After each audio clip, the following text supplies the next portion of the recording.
Welcome back to Seek Strength. Welcome back to Seek Stand Coaches React to S&C Work. Today we're looking at Lotta Harala. She's a 100-meter Finnish hurdler. This is sent in to us by one of our viewers who asked us to take a look at some of her S&C work. And there's a couple of different interesting aspects in her S&C work. A lot of it we actually are big fans of, specifically for what she's doing.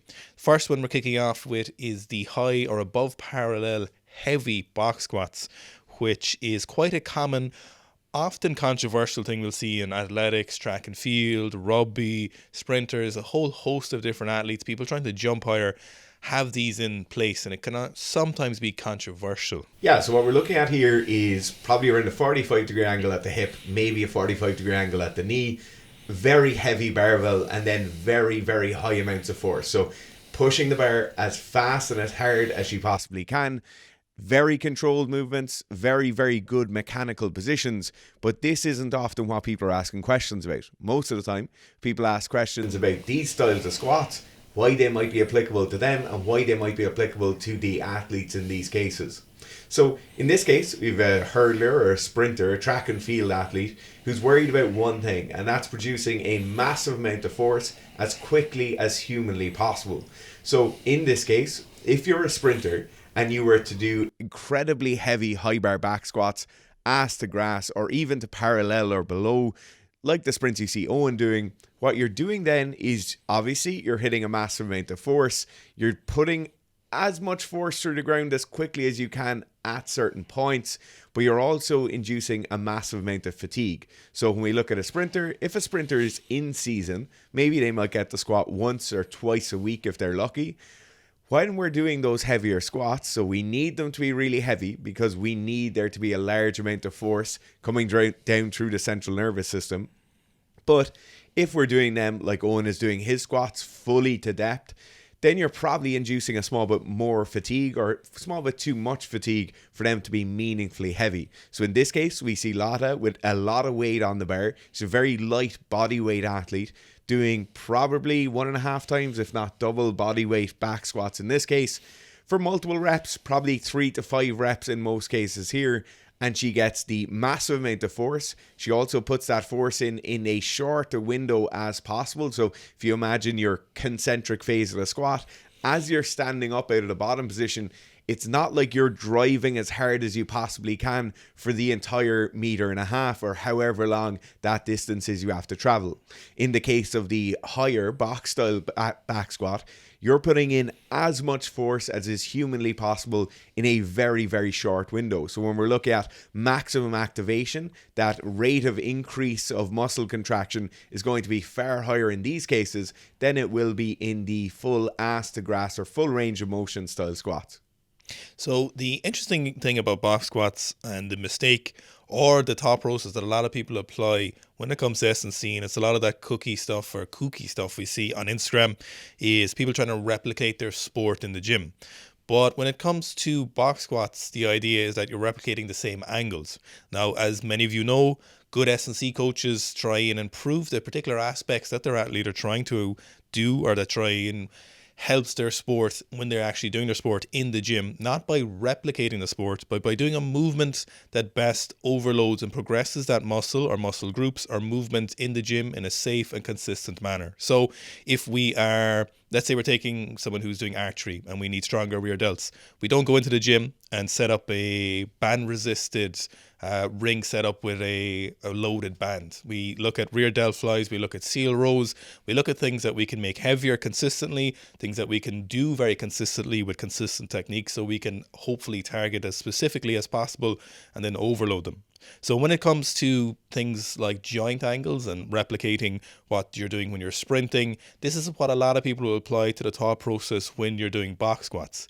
I think given that the research is either conflicting, the anecdotal data is largely dependent on the athlete and the coach, it's probably safest to do both. Specifically in this context, when we're talking about someone doing track and field, we like to train athletes largely with full range of motion squats, but sometimes box squats do frequently appear in their program. Now, the issue is that a lot of times athletes will overemphasize the box squats, especially in their off season, and they're losing a lot of benefits, full range of motion, when it comes to exposing their tissues to longer range of motion. So they are moving a heavy weight over a large range of motion. So hopefully they're getting both hypertrophy, they're getting strengthening through that full range of motion. So we're almost guaranteeing that they are covering essentially the entire length of that muscle in a reasonably safe fashion. So if we just limit ourselves to box squats, I think we're losing out on a couple of benefits to the full squat. Whereas if we incorporate both of these at the right times, I think there is a case to be made for having box squats in when you're in those particular cases like Dara was talking about. And given that the research probably will never be able to conclusively answer the question when it comes to things like running faster, or full depth squats or box squats better, or jumping higher, are full squats or box squats better, it's probably best to cover both bases. But as we say, we like to largely emphasize when it comes to most of our athletes, when we're talking about rugby players, when we're looking at jiu-jitsu athletes, judo athletes, when they're probably going to be in deeper range of motion than most sprinters will be. Now, hurdlers are a little bit different because you are seeing that front leg elevated when they're running over jumps, so it probably is beneficial in that aspect to do full range of motion squats. But when it comes to sprinters, or people trying to run in a straight line exclusively when they know they're not going to be really hitting extreme range of motion with their joints, they probably can get away with doing heavier box squats as long as they're including other aspects in their training. Next then we have an equally controversial or an equally questioned style of lifting, and this would be doing deadlifts with a B stance, doing anything with a B stance basically. So a lot of the time we'll see athletes, and in this case it's a hex bar, but we might also see a standard conventional deadlift done with a B stance. We might also see an RDL done with a B stance, or even some of our overhead pressing motions done with a B stance. A B stance is our primary leg is set out in front of us, straight underneath the hip. So if I drew a straight line from my hip down, my hip would sit over my ankle on my leading leg. And then the rear leg sits in a heel up position, maybe the ball of the foot or maybe just the toes of the foot on the ground, and it is predominantly just a balancing piece. So in this case, it's a reasonably heavy hex bar deadlift. What we're looking for in this case, or what mostly we would be looking for in this case, would be a large amount of force to be going through one leg. So it's a unilateral exercise. It's both concentric and eccentric in this case, and then we have balance coming from the opposite leg. Now, where we see this movement breaking down sometimes, or when we see people emulating what they might see their favorite athletes doing and try bringing it into their own training, is they start doing a bipedal exercise in the B stance. So I have my main leg, the leg that's propped out in front of me with that foot straight underneath me, and then we have quite an amount of muscle contraction and actual force being put through the prop leg or the supporting leg as well. In many cases, we start throwing out the baby with the bathwater in this case. So all of that benefit we were getting from that unilateral exercise, so that obviously the increase in muscle strength and muscle power and speed of contraction we're getting from these heavier style hex bar deadlifts, we start losing that a small bit because our opposite leg is doing some of the work as well. And more so than the physiological markers, we start getting those neurological markers marked down slightly here. So where I might have been gaining some increased coordination, some increased balance, some general physical literacy improvements from doing a mostly unilateral exercise, if I start really recruiting both my legs on those, then I start kind of watering down the effects that I might have been getting from doing that single leg exercise, and possibly I'd be better to go back to a simple normal bipedal stance in that case. So if you are looking to bring this kind of training into your own training, into your own S&C sessions,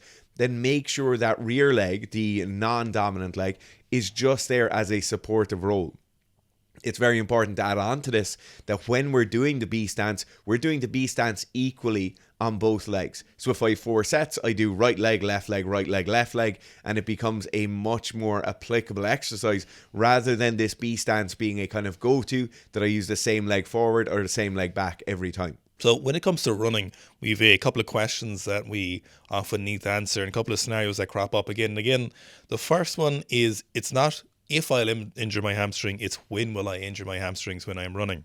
Now, the prevention or injury prevention of hamstring stuff is largely unanswerable, as often many injury prevention habits are, and it's very hard to make prescriptions for injury prevention. However, the best option and the best logical thought process we can apply when we are doing hamstring work is to try and strengthen that hamstring through a full range of motion as much as possible, adding in certain variables like different angles, different hip angles, and different speeds and different rates of speed when we are doing those movements. So we want to hedge our bets And we also want to load them unilaterally. So unilateral loading is quite an interesting process. And when we look at elite athletes, what we often see is large asymmetries from one limb to the other, either in stride length. Oftentimes we'll see in elite athletes, they've done multiple kind of analysis of European Olympic level athletes, and we'll see much larger stride lengths from one leg to the other. Oftentimes you'll see up to 20 centimeters sometimes in medalists. So this doesn't suggest that sometimes people might say, look, we're just going to ignore asymmetries, which is what some coaches follow,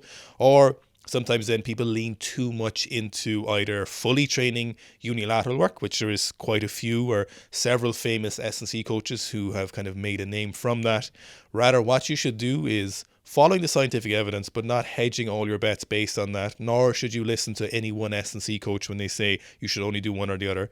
Probably what makes the most sense, and it's what we see when we're training athletes, is apply training through both of those. So one of the issues is that training the hamstrings in isolation is actually quite difficult. So it's a little bit easier to train your quads in isolation. Split squats hit it very well.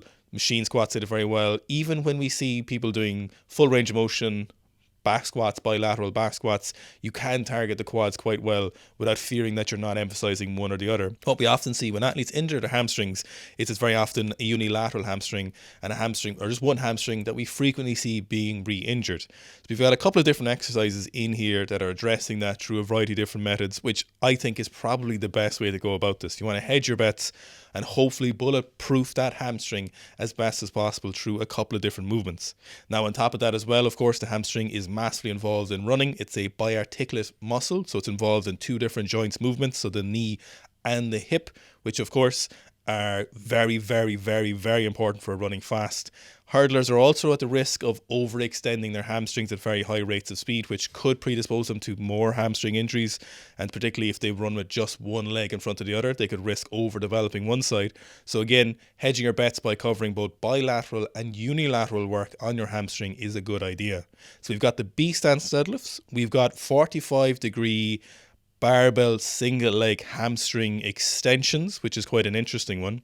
Now you'll see at one of these hamstring curls, or hamstring extensions, she rolls the barbell up at the top. So Fitz speculates that this might be the fact that the higher the barbell gets up, the more force it applies on the eccentric on the way down, hopefully putting a bit more effort through that hamstring on the way down from the eccentric. And this brings up another interesting point on the case of looking at people's training and trying to figure out what's going on. So that kind of eccentric loading with a lot of force is quite difficult to emulate in the hamstring. It's one of the things that the hang power cleans, or repeated cycling through hang power cleans, going to the heaving style of hang power cleans, can emulate quite well. In this case, where we have the single leg hamstring work, it's very, very difficult to get that kind of loaded eccentric where you have a lot of force coming down through it. The other thing you might be seeing here is just a small bit of combination. She might need some upper body hypertrophy work, and it's just easy to get it done in that case. It could also be a small bit of a maximum contraction at the top, where she has to hold that position for a bit longer in order for her to be able to do the row at the top. So there are multiple reasons going on here that we might see these small tweaks or small changes to a personalized training plan. Here we've got 3 different exercises that are very, very interesting in terms of hip flexor and hamstring targeting. So we've got single leg RDLs, or single leg stiff-legged deadlifts, which actually are not the most useful for targeting the hamstrings, because what often happens here is that we end up with some knee flexion, we end up then the quads taking over a little bit more, and we end up not really hitting the hamstring as specifically as we would like to get it, for especially for someone running and someone trying to run as fast as possible. So we've got the single leg hamstring, or single leg RDLs, or single leg stiff-legged deadlifts, which definitely should feature in your program, but I wouldn't entirely rely on them for your hamstring training if you're really trying to make your hamstrings as useful as possible. So we've got what would be considered very specific to sprinters in this machine. You don't really see that often, is for what you want to call it, a standing hip extension or leg extension machine. So the first one, we've got hip flexion. So we've got her bringing her hip up under an eccentric load for a single leg variation. And then the second one, we have her hamstring single leg variation. She's kind of in a standing upright position or slightly bent over and trying to contract or bring her knee back behind her hip as fast as possible. So trying to hit that full hip extension under load, but while trying to do it as quickly as possible. Yeah, and I think this brings up two of the more subtle points to S&C training for the actual hurdles themselves. So the first thing is that loading or that training of the hip flexor.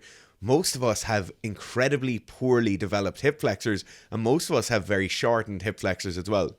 We then apply that to the case of a sprinter or a hurdler, where that knee must come back behind the level of the hip. Every millimeter we get that knee back behind, it's that small bit more force, that small bit of increased reactive ground force that we can apply.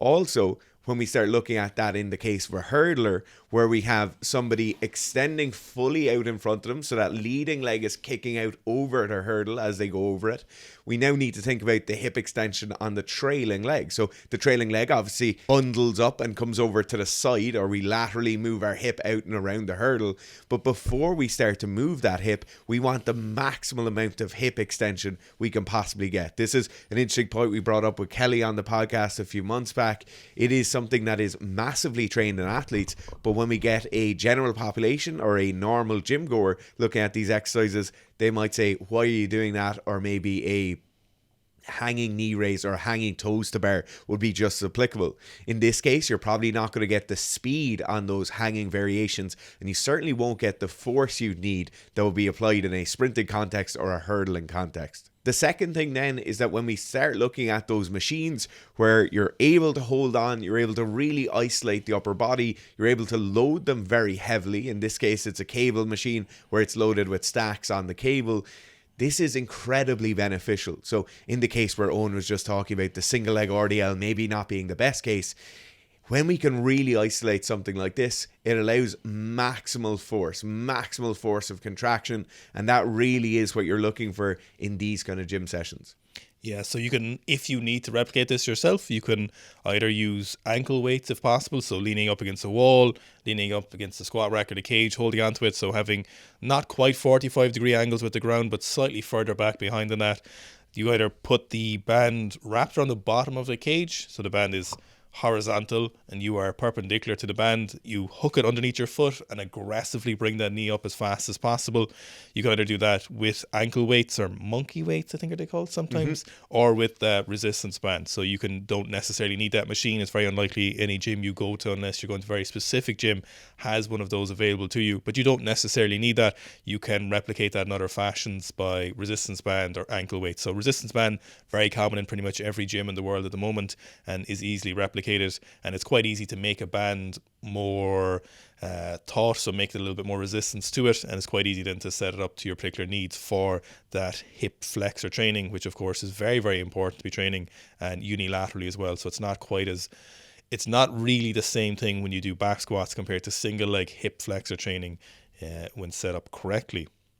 Now here we've got a very, very interesting variation of the Olympic lifts for her power or speed strength work, and it is split cleans. Now, Lotta is doing split cleans here, and it's not a variation you'll see a lot of athletes do. She's getting very, very heavy with these. So at one stage, she's doing a set of 4 with 87.5 kilos at 60 kilo body weight.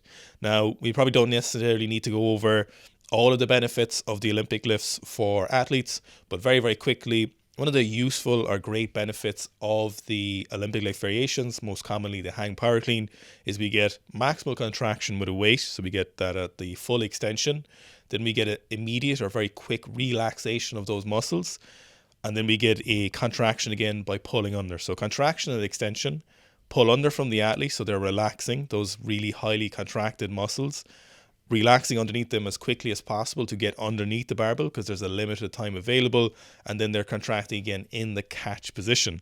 Now, very interesting, Lotta has chosen a variation that has fallen out of favor with professional weightlifters. This is the original variation people would have used, was a split snatch or a split clean, but currently she's doing a split hang power clean, which is not a variation we would often see athletes using. No, and we can kind of postulate why an athlete might do this, why a hurdler particularly might do this. So the first thing that comes to mind is just what happens when we catch a standard power clean. So a normal power clean, many athletes will shoot their feet out quite wide. They'll catch in a quarter squat. What could be happening here is they want to limit the amount of kind of bipedal loading on the knees. the split position or catching in the split position tends to be far less aggressive, particularly on the patella tendon, but on the quadriceps tendon as well. So in this case, if you're an off-season athlete or maybe going into a pre-season block, the split clean or the split hang clean in this case allows you to get all of that aggressive hip extension that Owen was talking about, as well as that good eccentric loading of the hips without having to have that not so much dangerous catch position, but that tendon fatiguing catch position. Now, the second thing we might be seeing here is that a hurdle athlete being slightly more predisposed to having better coordination, better timing, and more comfort in that split catch position. So in this case, she's probably training multiple times per week, very, very used to that split position, very agile and well able to move her feet. And in this case, her doing a split hang clean is probably just as easy as her doing a standard hang clean. She's constantly getting her feet moving very quickly. She's very, very agile with her feet, as you'll see in the next piece where we have some plyometrics. And it probably is just not as difficult as the standard power clean variation. So one of the things as well it's preventing her from doing is opening herself up to that option of the super wide split kind of power clean we'll see a lot of athletes doing. And if you're going to pick one or two variations where you can be safely away from that, it's very, very likely that the split clean is much safer for most parts. Now, it is a little bit harder to bail out of, but in reality, most athletes who catch with that super wide split clean can't either bail from that position. Now, whether that position is more dangerous or more likely to predispose you to injury, I think it's very likely to say that it is.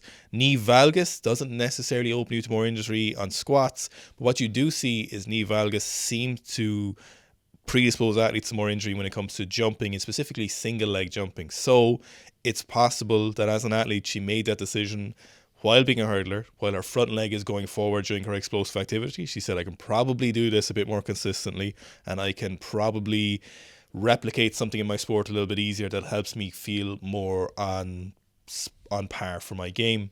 Generally what you'll see is older athletes will switch to that split clean because it normally requires less hip mobility. Sometimes it requires a little bit more ankle mobility for catching it lower, but at the heights most people when they switch to it at older age, or the height she's doing now, is something that probably requires less mobility and is something she's probably gotten used to. Now here we've got some stairs jumps or plyometric training, which of course as a speed athlete is very, very, very, very important. Now we've got kind of two ways she's doing the stairs jumps. She's got one longer jumping where she's taking a little bit more time in between each individual jump. And then we've got faster, more high repetition jumps. So the first jump she's doing, the longer jump, is something that she's going to try and express as much power and as much effort as possible along each step. She's correct herself for each section, so she's trying to maximize that expression of power. And then on the second one, we've got the ones where she's repeatedly going from contact with the step to next jump as fast as possible. So we're getting an overloaded eccentric, which will activate the stretch shortening cycle, which then is something she will immediately use to get that muscular tendon unit activated and potentiate as much as that force as possible using the tendon and the stretch shortening cycle to jump onto the next one, which is something she would use during running, which is why I would use these on stairs jumps. And she's overloading these by going as fast as possible from each jump, so as quickly as possible, and hopefully getting the benefits to her plyometric training. Yeah, so there's a couple of distinct differences here as well between her doing these on steps and her doing these on flat ground or even slightly downhill. So when we see people using steps, a lot of the time we poorly mistake that for it being a conditioning piece or work capacity piece or something that's going to be an incredibly hard session. We can also use steps and use steps in our plyometric training to lessen the load that's coming on our knees. So if we take the large bounds in this case, the first iteration we see, the large bounds as you're going up the steps actually aren't all that impactful on our knees. We have to work incredibly hard. We have to jump higher than maybe we would on just normal repeated broad jumps. But the landing mechanics are far simpler because the step has essentially come up to meet us. We don't have any of that acceleration due to gravity building speed in our fall down. And so we can actually get an athlete to express a lot of that power, like Owen was talking about, without some of those degradative pieces that come along with our plyometric work. So a lot of that tendon fatigue, a lot of that muscle fatigue and joint fatigue. The second thing we see is in these repeated bounds, so the very, very fast jumps, what we're actually getting is the jumps happening even faster and a more realistic expression of their force. So if you were to do these kind of double jumps, as you see here, I think she's jumping 2 or 3 steps at a time. If you were to do these on flat ground, it's very, very difficult to put a lot of force in, because what's going to happen is you'll jump up. If you put a lot of force in, you'll then land a lot slower because you're jumping higher, and it will be much more difficult to have that high rate of multiple contractions than it will be in this case, where the steps have essentially been put higher and higher each time. So in terms of lowering our ground contact time, in terms of having that faster turnaround in the bottom, all of that will be improved by the use of a step here. So then we've got 2 or 3 other variations of jumping or plyometric training more specifically. So the first one here, we have got what is known as a depth jump, or quite a shallow depth jump in this case. So she's jumping off the bottom step of the seating arena and then jumping up over one of her hurdles. So the reason we use depth jumps is something that Vershansky was one of the people who's kind of quoted as the godfather of plyometric training, called the shock method. So depth jumps are things which generally you'll get higher in height from which you step off of and hit the ground. The athlete then aims to jump as quickly as possible after stepping off the box or the step that they are standing on, overcoming these ground reactive forces or these higher eccentric forces, and then aiming to jump as high as possible or jump up over an object as a target to ensure that you're hitting adequate height. In this case, her adequate height or known destination is the height of a hurdle. So she's jumping off or stepping off the bottom of a step. As soon as she hits the ground, her aim is to change that direction as quickly as possible and then jump up and over. So in this case, what she's doing is adding kind of 2 vectors. So she's adding height and she's adding a horizontal height as well. So she's trying to get forward and up at the same time. Most of the time when we do these depth jumps, most athletes can simply just do as high as vertically as possible as a way of ensuring or trying to ensure that you're expressing as much power as possible. Depth jumps are quite fatiguing, and they're often done from heights as low as 20 or 30 centimeters all the way up to 1.5 to 2 meters, depending on how resilient the athlete is to that particular forces.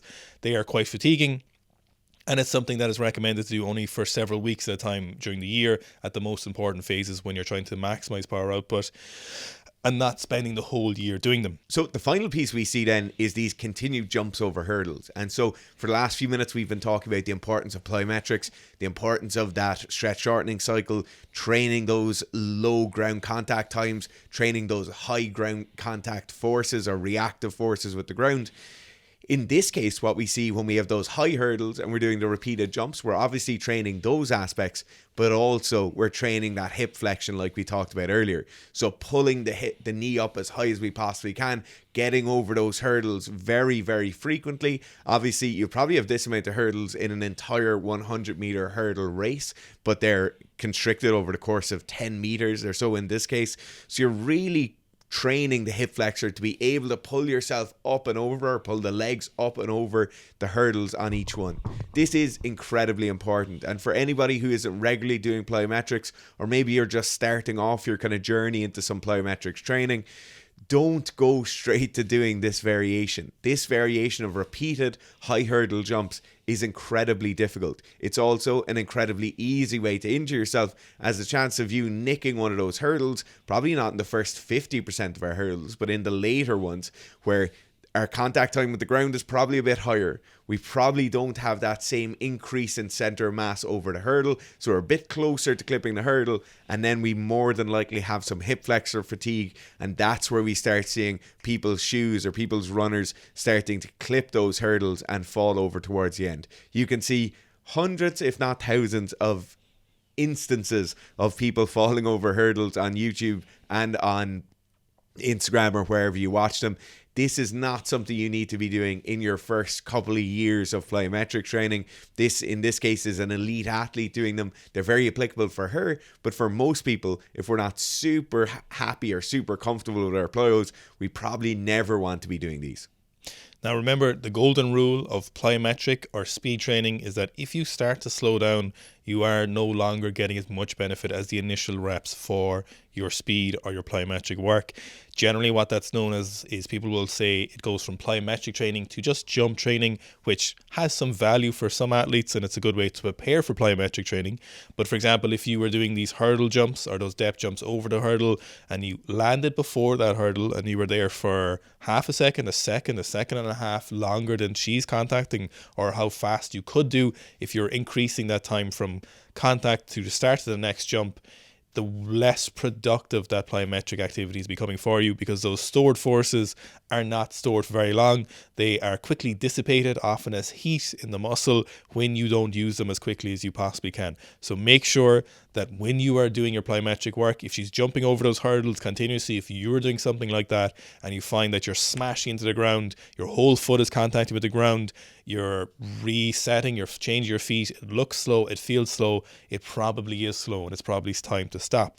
So then the question is, how do I work up to that? And like Dara was talking about, you build up to that over the course of weeks or months or years by first practicing jumping, by just practicing single leg bounds, a little bit of sprinting, casual, easy paced sprinting is actually quite a useful way to start initiating that. Some basic counter movement jumps, jumping onto a soft surface. So starting on a hard flat surface like concrete or maybe the rubber mat in the gym or the platform, and then just gently jumping onto the softer surface and landing on a surface that gives you a little bit of leeway. So just single jumps, preparing those joints, preparing those soft tissues for plyometric work, and then eventually getting them faster, looking at stuff like repeated bout efforts, looking at stuff like maybe depth jumps at a certain point of the year.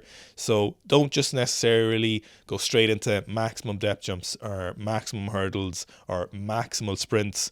You can work in with box jumps are very good often because they'll often allow us to land quite softly in a gentle squat sometimes. So moderate efforts, slightly higher rep box jumps are actually a good way of slowly working your way into this.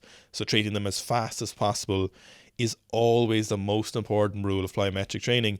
And sometimes that literally might mean you come in and your plyometric session is over in the first 5-10 minutes. You're like, oh, it's not happening today. There is no point you doing that training today. There is some slight negative effect. And it's probably better off that you just don't train or you do something different that day or you go home and rest if you come in.